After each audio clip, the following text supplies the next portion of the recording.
ठीक है, स्वागत है आपको। हरि ओम श्री गणेशाय नमः। श्री परमात्मने नमः। असमद श्री गुरुचरण कमलेभ्यो नमः। असमद श्री परम गुरुभ्यो नमः। मातृपितृचरण कमलेभ्यो नमः। सर्वेभ्यो देवेभ्यो नमः। गजाननं भूतगणाधिसेवितं कपित्थजम्बूफलचारुभक्षणम् उमासुतं शोकविनाशकारकं नमामि विघ्नेश्वरपादपङ्कजम्। नारायणं नमस्कृत्य नरं चैव नरोत्तमं देवीं सरस्वतीं व्यासं ततो जयमुदीरयेत्। अखण्डमण्डलाकारं व्याप्तं येन चराचरम्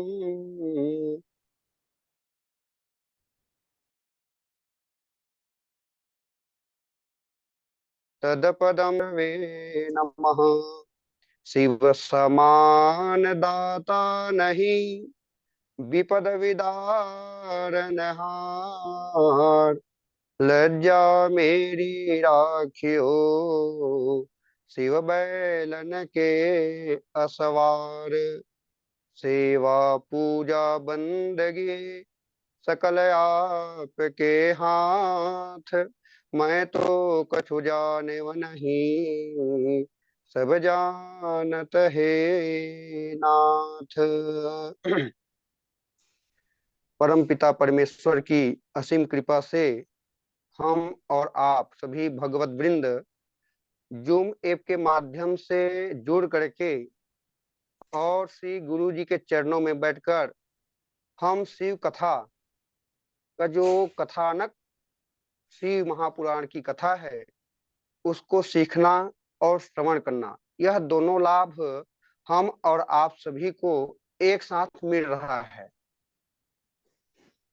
श्रवण करना, मनन करना, कीर्तन करना शिव पुराण में कहा गया है कि उत्तम जो मुक्ति की प्राप्ति होती है इसको श्रवण करने से, मनन करने से और पठन करने से। तो हम शिव जी का जो महापुराण यह शिव पुराण है, गुरु जी के चरणों में बैठ करके श्रवण भी कर रहे हैं और पठन भी कर रहे हैं, और साथ साथ आप लोगों के मुख से भी सुन करके हम कृतार्थ हो रहे हैं।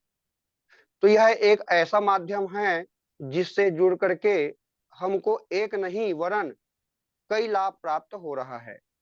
हम इससे कथा करने का अभ्यास भी कर रहे हैं, श्रवण भी कर रहे हैं।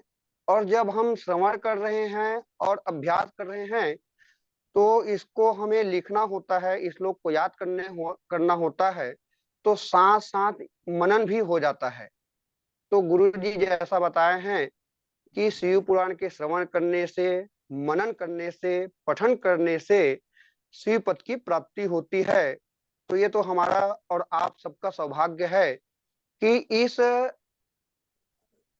जूम ऐप के माध्यम से जुड़ करके और हमारे जो गुरु जी हैं उनके चरणों में बैठ करके यह लाभ हम आप और सभी को यह प्राप्त हो रहा है। तो हमारा जीवन गुरु जी के चरणों में बैठ करके ऐसे ही कृतार्थ हो रहा है। आप सभी बड़े ही भगवत वृंद हैं। मैं पूर्व में महात्मा की कथा पर चर्चा कर रहा था। आज वही जो दो कथा है, देवराज और बिंदुक और चंचुला की कथा, उसी पर अपना वक्तव्य प्रस्तुत कर रहा हूं। पूर्व में हमने श्रवण किया था कि शिव महापुराण की जो कथा है वह कैसे कैसे पापियों को मुक्त करने वाला है, कैसे कैसे जो महान पाप करने वाला है, आतताई है, उसको भी शिव पुराण की कथा जो है पवित्र कर देता है। तो उसी कथा के क्रम में आज देवराज जो है, नाम तो है, हम लोग कहते हैं कि यथा नाम तथा गुण, लेकिन जो ये देवराज ब्राह्मण थे उनका नाम तो था देवराज, लेकिन कोई भी उनका गुण जो था वह देव जैसा नहीं था। वह देवराज ब्राह्मण होते हुए अपना ब्राह्मणत्व को नष्ट कर चुका था। कैसा था वो ब्राह्मण? न तो वह संध्या करता, न वह स्नान करता, और न ही वह भगवत संध्या वंदन करता।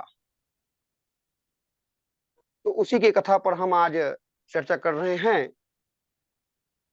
सूत, शौनक आदि ऋषियों का संवाद चल रहा है कि शौनक आदि ऋषि पूछते हैं कि हे सूत जी महाराज, आपने तो महात्म्य की कथा बता दी, लेकिन कुछ ऐसा उदाहरण दीजिए, ऐसी कोई कथा बताएं जिससे हमको विश्वास हो।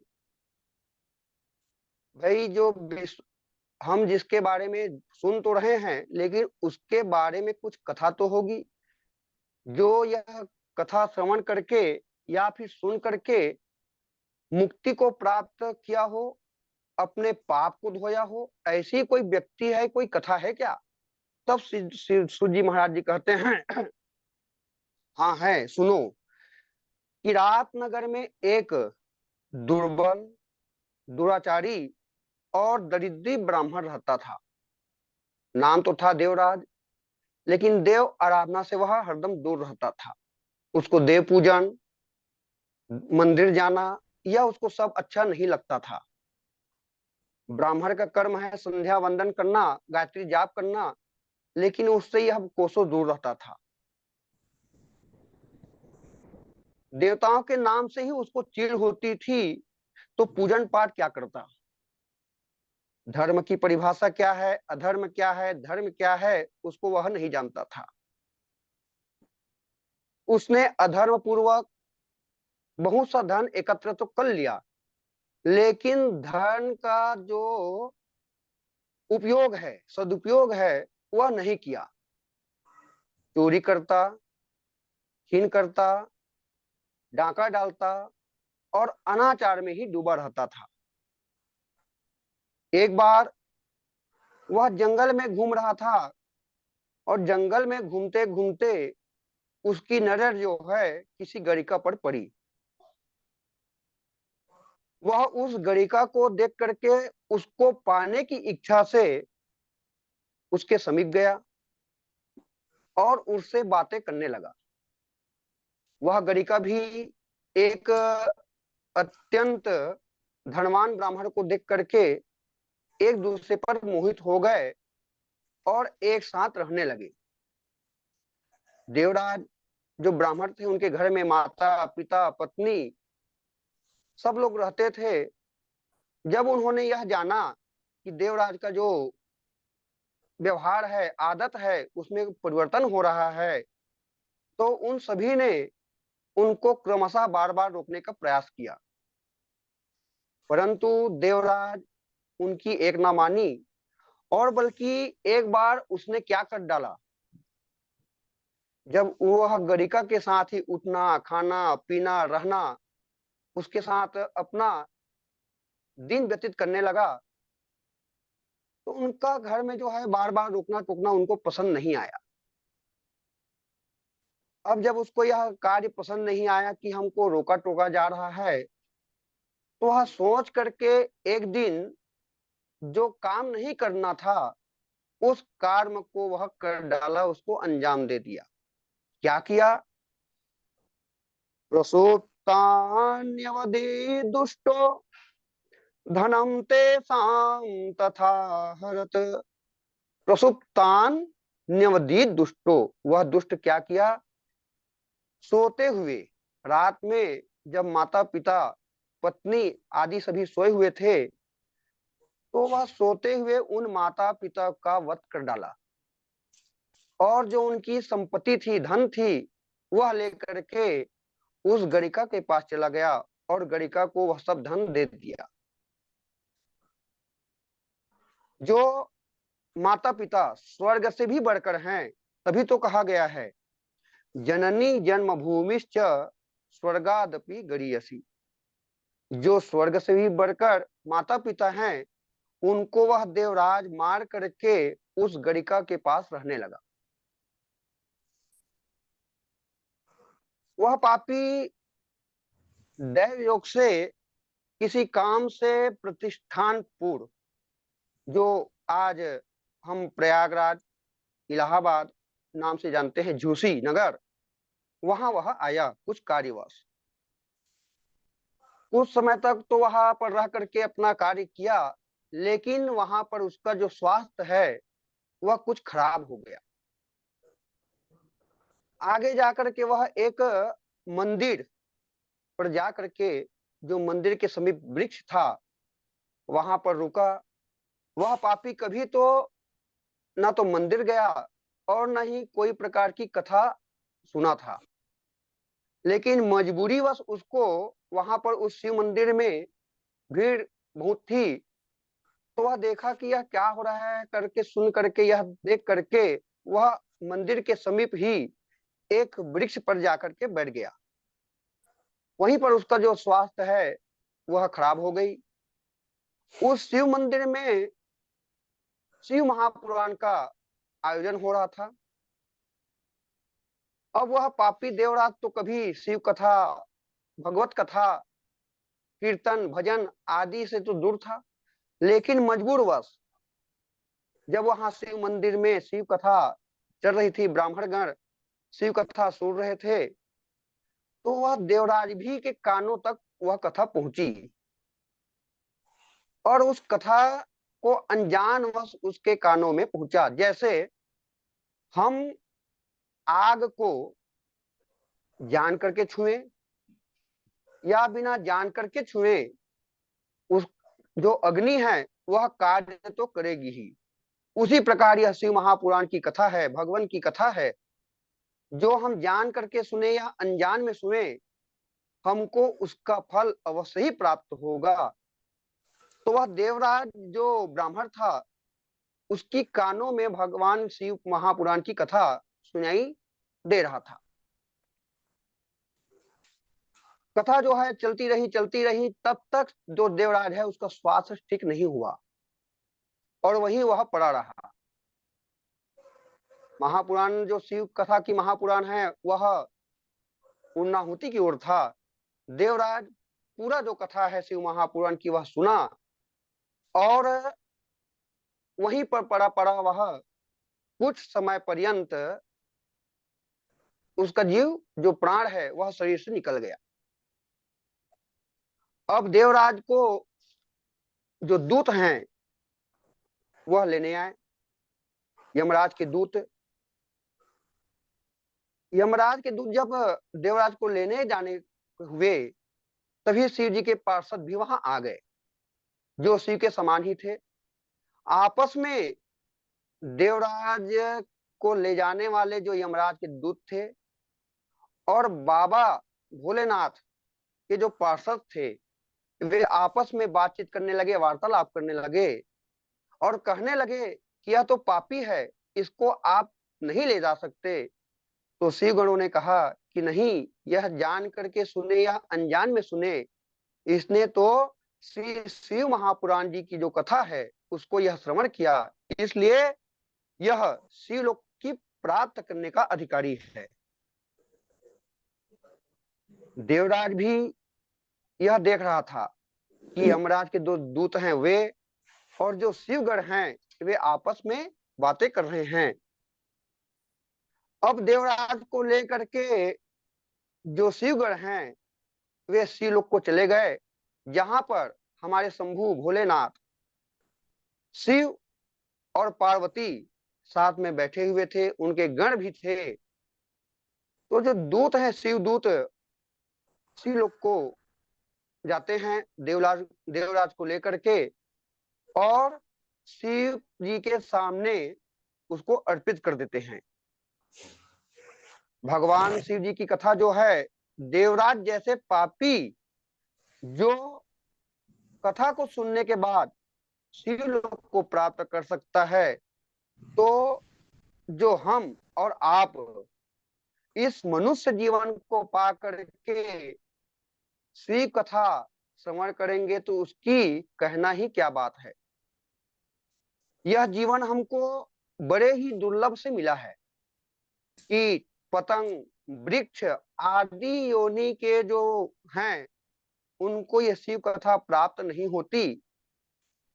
केवल मनुष्य योनि पा करके हम इसका लाभ ले सकते हैं। और यह जीवन मिला है तो इसका सदुपयोग करना चाहिए, क्योंकि यह जीवन पता नहीं कब नष्ट हो जाए, इसकी कोई गारंटी नहीं है। कोई कहा नहीं जा सकता कि हम आज कथा कह रहे हैं या सुन रहे हैं या गुरु जी के चरणों में बैठ करके हम कथा सुन रहे हैं और प्रातः काल क्या हो जाए, इस शरीर की क्या गति हो, यह हम नहीं कह सकते। यह जीवन कैसा है, संत जन लोग कहते हैं और हमारे गुरु जी इसको बड़े ही अच्छे भाव से हमें पढ़ाए हुए हैं। क्षण भंगुर जीवन की कलिका, कल प्रात को जान खिली न खिली, मलयाचल की सूची शीतल मंद, सुगंध समीर मिली न मिली। कलिकाल कुठार लिए फिरता, कलिकाल कुठार लिए फिरता, तन नम्र पे चोट झिली न झिली। रटले शिव नाम अरी रसना, फिर अंत समय में हिली न हिली। इस जीवन का जो अंत है, कोई समय है ऐसा को हम नहीं कह सकते। तो भजन में हमें यह नहीं सोचना चाहिए कि हम अभी बालक हैं, अभी हम युवावस्था हैं, जब बुढ़ापा आ जाएगी तब भगवान का नाम लेंगे, यह नहीं। क्योंकि ये जीवन क्षणभंगुर है। जो प्रात हमको मिलेगा कि नहीं मिलेगा इसकी कोई गारंटी नहीं है। इसलिए भगवान के ध्यान में हम लग जाएं, क्योंकि यह मनुष्य जन्म जो है बड़े भाग्य से ही मिला है। बाबा जी भी कहते हैं, बड़े भाग मानुष तन पावा, बड़े भाग मानुष तन पावा, सुर दुर्लभ सब ग्रंथन ही गा, सुर दुर्लभ सब ग्रंथन ही गावा। भाई बाबा जी भी तो यही शब्द बोल दिए कि यह जो मनुष्य है, मनुष्य योनि है, बड़े ही भाग्य से मिला है। और भी कहते हैं, कबीरदास जी भी इसी को कहे हैं, पानी केरा बुद बुदा असमानुष की जात, और देखत ही छिप जाएगा जो सारा प्रभात। यह मानव जीवन भी तो पानी में जो बुदबुदा होता है उसी प्रकार है। वह पानी की बुदबुदा कैसी होती है, रात में तो बुदबुदा हमको दिखाई देगा, लेकिन जब सूर्य का प्रकाश उस बुदबुदे पर पड़ेगा तो वह नष्ट हो जाएगा। इसी प्रकार यह जीवन है। तो शिव नाम की लूट है, लूट सके तो लूट, शिव नाम की लूट है, लूट सके तो लूट, फिर पीछे पछताएंगे प्राण जाए जब छूट। इसी के क्रम में महात्मा की ओर हम आगे की एक और कथा है जो चंचुला और बिंदुक की कथा है, उसको भी श्रवण कर लेते हैं। सौनक जी कहते हैं कि हे सूत जी, आप बहुत बुद्धिमान हैं एवं सर्वज्ञ हैं, और आपकी कृपा से हम सब यहाँ बैठे हुए हैं। तो हे सौनक जी, सूर्य जी से प्रश्न करते हैं कि आप हमें कोई और ऐसी कथा बताएं जो हमारे कानों को प्रिय लगे और जो शिव कथा की महिमा को बताने वाली हो। वह कथा आप बताएं। शौनक जी कहते हैं, सूत जी कहते हैं कि हे शौनक जी, आप सभी कथा प्रेमी हैं, तो मैं आप लोगों को एक इतिहास सुना रहा हूं, सुनिए। धन्या धन्य कथा शंभो, तम धन्यो धन्य एव च, यदा कर्मण मात्रेण शिवलोकम भजे नरः। शौनक जी कहते हैं, धन्य है कथा जो मन, वाणी और हृदय को प्रवृत्त करने वाली है।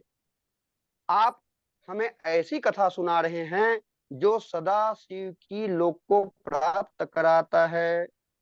सूत जी कहते हैं, शिरो सौनक वक्ष्यामि, तदग्रे गुह्यमाप्युत, यतस्त्वं शिव भक्तानां अग्रणीर्वेद वेत्तमः।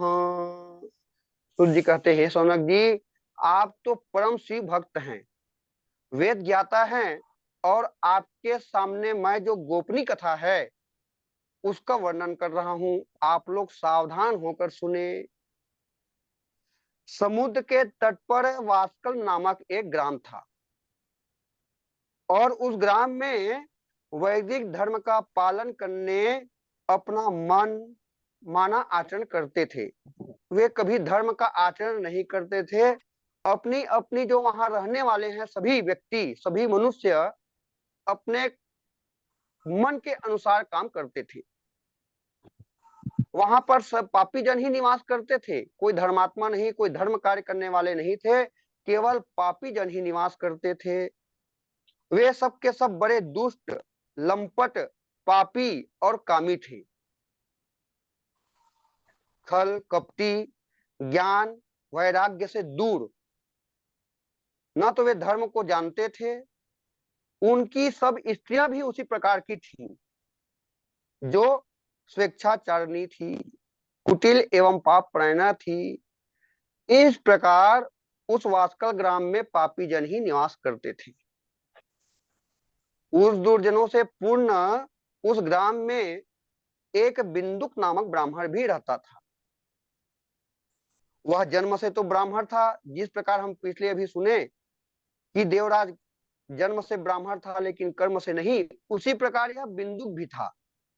जन्म से ब्राह्मण होते हुए भी वह कर्म ब्राह्मण का नहीं करता था, कभी नहाता तो कभी नहाता नहीं था। उसकी पत्नी का नाम था चंचुला। जब वह चंचुला विवाह करके आई तो कुछ समय तक वह तो पति परायणा थी, पतिव्रता धर्म का पालन करती थी। लेकिन हम एक कथा पढ़े सुने थे, कहानी जब 5वीं क्लास में थे, तो अंधेर नगरी चौपट राजा, यथा गुरु राजा तैसी प्रजा, तो चौपट राजा जैसी ही वह ग्राम भी था।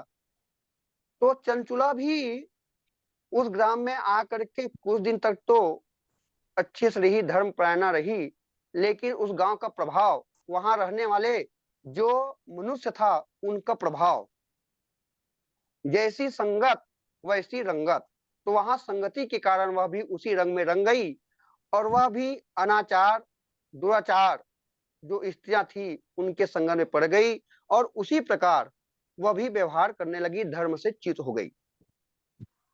एक बार वह बिंदु जो है अपनी पत्नी को दूसरे पुरुष के साथ देखा, तो वह बिंदु चंचुला को मारने पीटने लगा।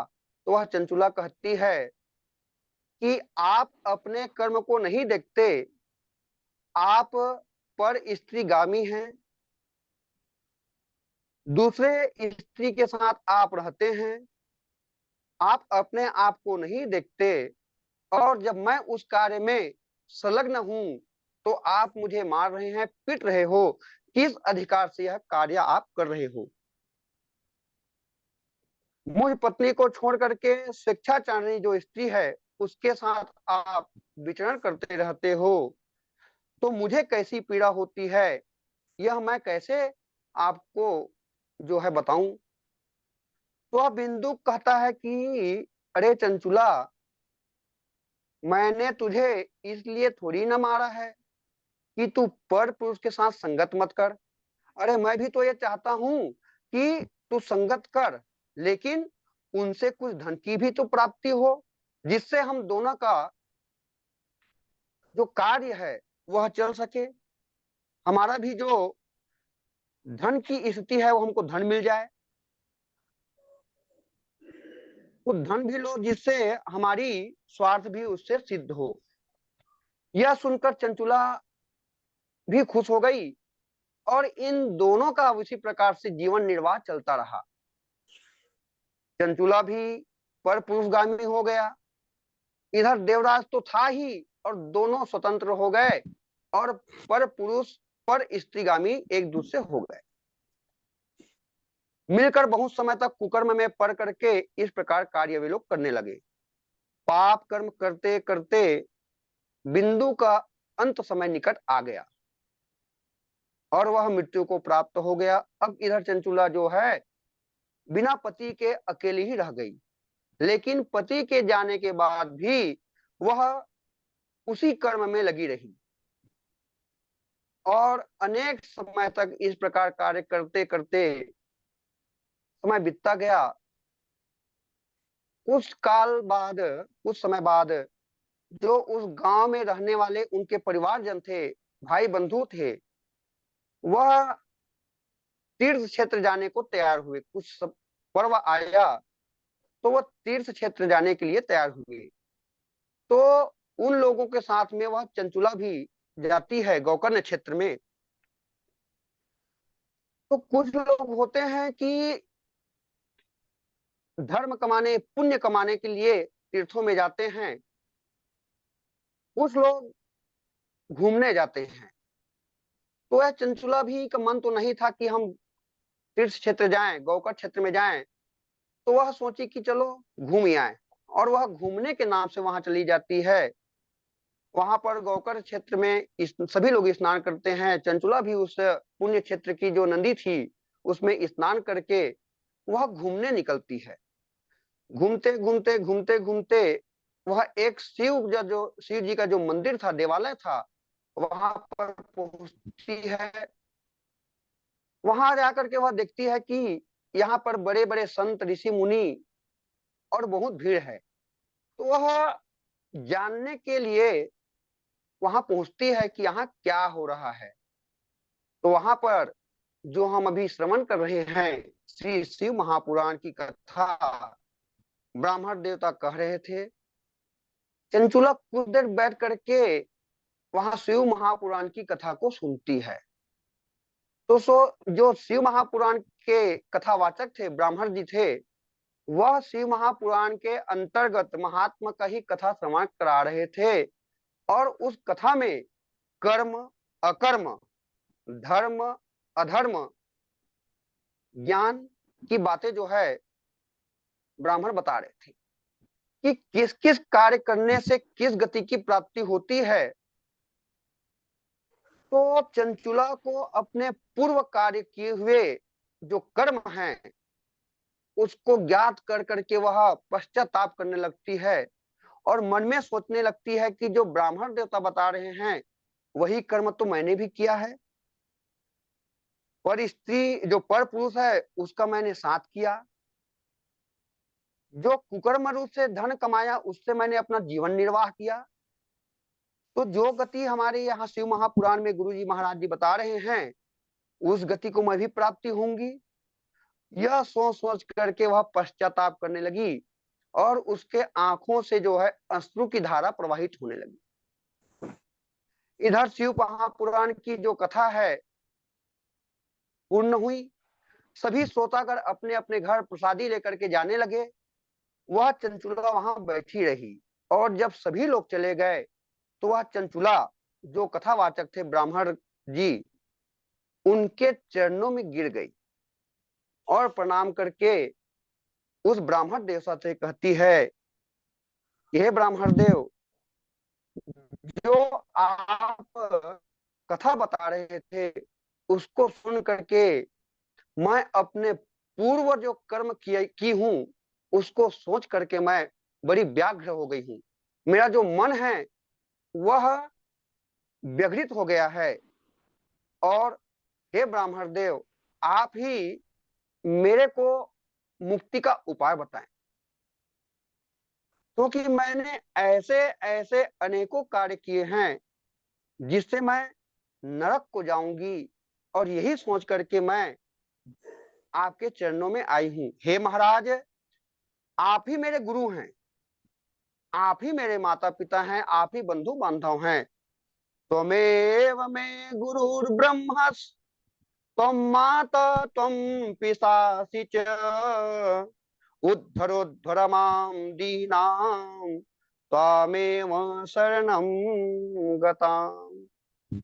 ये तो शिव महापुराण की श्लोक है, हम लोग भी स्तुति गाते हैं। त्वमेव माता च पिता त्वमेव, त्वमेव बंधुश्च सखा त्वमेव, त्वमेव विद्या द्रविणम त्वमेव, त्वमेव सर्वम मम देव देव। आप ही गुरु हैं, आप ही माता पिता हैं, आप ही बंधु बांधव हैं, आप ही मेरे लिए सब कुछ हैं। हे ब्राह्मण देव, आप की कथा सुन करके मेरे मन में बड़ा पश्चाताप हुआ है और मैं भयचीत हो गई हूँ। आप मेरे उन कर्मों का कैसे मैं उससे छुटकारा पाऊं, आप मुझे बताएं। तो वह ब्राह्मण कहते हैं कि हे देवी, तुमको समय रहते जो पश्चाताप हुआ है, तुझे समय के पूर्व पश्चाताप हुआ है, और तुझे यह ज्ञान हो गया कि जो कर्म है, जो तुमने अकर्म कार्य किया है, उसकी गति क्या होगी, उसका फल क्या होगा, यह तुमने जान लिया है और तुमको पश्चाताप हुआ है। तो यह सब सदा शिव जी की ही कृपा है। यदि शिव जी की कृपा नहीं होती तो तुम यहाँ आते नहीं, और आते नहीं तो जो यहाँ पर कथा हो रही है उसको तुम सुनती नहीं। तो यह केवल सदा शिव जी की ही तुम पर कृपा है। तुम बड़े ही भाग मानी हो, क्योंकि उमा दारू जो शीत की नाई, उमा दारू जो शीत की नाई, सब ही नचावत राम गोसाई, सब ही नचावत राम गोसाई। हम कहते हैं कि हमने ऐसा किया, हमने ऐसा किया, तो हम ये कार्य करने वाले नहीं हैं। वही परमात्मा जो हैं, जैसा नचा ले, जैसा वे करा ले, वैसा ही अजीब करता है। तो ये शिव पुराण की कथा है जो तुमको उद्धार कर सकती है, तुम्हारा कल्याण कर सकती है। अब तू भयभीत मत हो। वही परम ब्रह्म परमात्मा सबको नचाता है। वह भगवान की तुम पर बड़ी कृपा हुई, जो तुमको पश्चाताप हुआ, तुमने शिव कथा की महिमा को श्रवण कर लिया। तुम जो शिव कथा में बैठ करके भगवान शिव के चरित्र को, उनकी कथा को सुनी हो, तो उससे तेरे पाप दुख कष्ट गए हैं, मिट गए हैं।